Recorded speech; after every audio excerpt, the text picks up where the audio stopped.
All right, today we're digging into the Epstein Files Transparency Act. Now, this whole thing started as a pretty simple law, one that promised to crack open one of the country's most explosive secrets. But what it actually became? Well, that was a whole different story. A chaotic, high-stakes political battle that really pushed the limits of what transparency even means. And that really is the central question of this whole story, right? What happens when a law forces a nation's darkest secrets out into the open? Especially when the most powerful people involved have every single reason to keep them buried. As you're about to see, the answer isn't just, a neat stack of documents getting released. Oh no, it's a full-blown political war. So at its core, the law itself was actually pretty straightforward. It was passed in late 2025, and it gave the Department of Justice a really tight 30-day deadline to release all the unclassified records from the Epstein investigation. I mean, on paper, it's a crystal clear mandate for transparency. But wow, the journey to even get this law on the books? Yeah, that was anything but simple. Okay, so it all started with a promise. A really clear promise, actually. But that promise quickly turned into, well, a total storm of contradictions and complete reversals. And this was coming from the very highest levels of government. And the speed of this turnaround it's just staggering. I mean, look at this. In June 2024, you've got a clear campaign promise. Fast forward to February of the next year, and the Attorney General is claiming the client list is literally on her desk. But then, just 5 months later, the whole story completely flips on its head. The DOJ says, nope, no such list was found, and the president just dismisses the entire thing as a made-up story. And this is the quote that really sealed that reversal. President Trump didn't just, take back the promise. He completely reframed the entire issue. Suddenly, it wasn't about transparency anymore. In his own words, it was all a big hoax, basically a political trap. And that, right there, set the stage for one heck of a battle. So, with the White House now officially against releasing anything, you might think the fight for the files was over. But it didn't die, not at all. It just moved from the executive branch right into the halls of Congress, where a small but very determined rebellion was starting to brew. To get around their own leadership who were blocking a vote, these lawmakers turned to this kind of dusty, rarely successful tool. It's called a discharge petition. And it's basically a way for the regular members of the House to, well, hijack the whole legislative process right from under their own leaders. And here's how it actually worked. The Epstein Files Transparency Act, the bill, it was totally stuck in committee, going nowhere.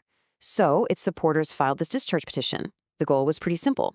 Get 218 signatures, that's a simple majority. If they got them, it would let them completely bypass leadership and force the bill directly onto the floor for a full House vote. The pressure here was just immense.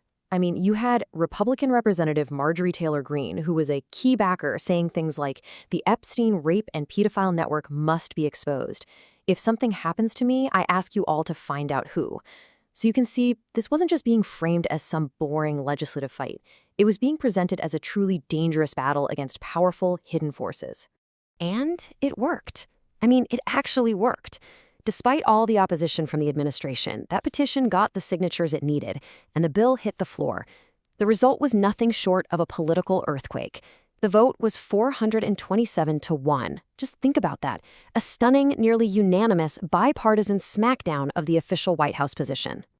I mean, after a landslide vote like that, the rest was pretty much a formality. The bill just flew through the Senate, unanimous consent, not a single objection. And it was signed into law by the president the very next day. The clock was officially ticking. The DOJ now had just 30 days to release everything. But, winning the legislative battle was one thing. Getting the administration to actually follow the law they were forced to sign, well, that turned into a whole new fight. So December 19th, deadline day. And what happens? The Department of Justice announces they're only going to be releasing a portion of the files. This was in direct violation of the law that had just been passed. And the backlash from both sides of the aisle was immediate and absolutely furious. And the problem became crystal clear right away. Within that first partial release, what people found was just infuriating. One report pointed out that there were over 550 pages that were just completely blacked out. Solid walls of redaction. Redacted. That one word pretty much came to define the entire process. For the lawmakers and for the public who had fought so hard for this, it felt like a total slap in the face. I mean, they passed a law to see the files, not just endless pages of black boxes. And the whole rollout was just chaotic. Instead of one clean release like the law said, the files came out in 6 different drops over several months. The DOJ claimed they released 3.5 million pages, but other reports were suggesting the real number was closer to 6 million. And to make it all worse, some of the reductions were so sloppy you could literally undo them with basic software. At one point, a key photo of Trump, Epstein, and Maxwell just vanished from the website, and it only got put back up after a huge public outcry. Okay, so now let's look at what was actually in the files that did get released. Because even with this partial, heavily redacted, and totally chaotic release, it sent absolute shockwaves around the entire globe. The consequences were severe, and they happened fast. Over in the UK, you had prominent figures like Peter Mandelson and Prince Andrew arrested. In Slovakia, the National Security Advisor resigned. Here in the US, a former Treasury Secretary, Lawrence Summers, he stepped down from major posts. And in the UAE, a powerful CEO resigned. It was clear proof that the reach of this network was truly global. All of which leads us to the final and most crucial question.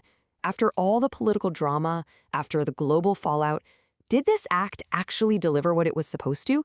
Did it deliver justice? Well, there's no question that the public demand for this was just overwhelming.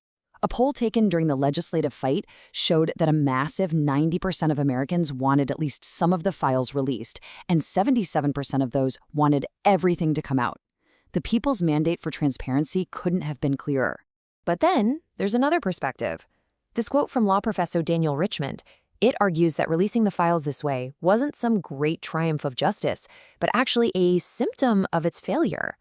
His point is that this kind of messy, chaotic public document dump is what you get when the formal justice system fails to hold powerful people accountable the right way, through proper investigations and trials. And that's really the fundamental question we're left with, isn't it? The law forced these secrets out into the open, and the entire world saw the consequences. But is just shining a bright light on something the same thing as actually serving justice? Or is it just a chaotic, messy substitute for a system that had already failed?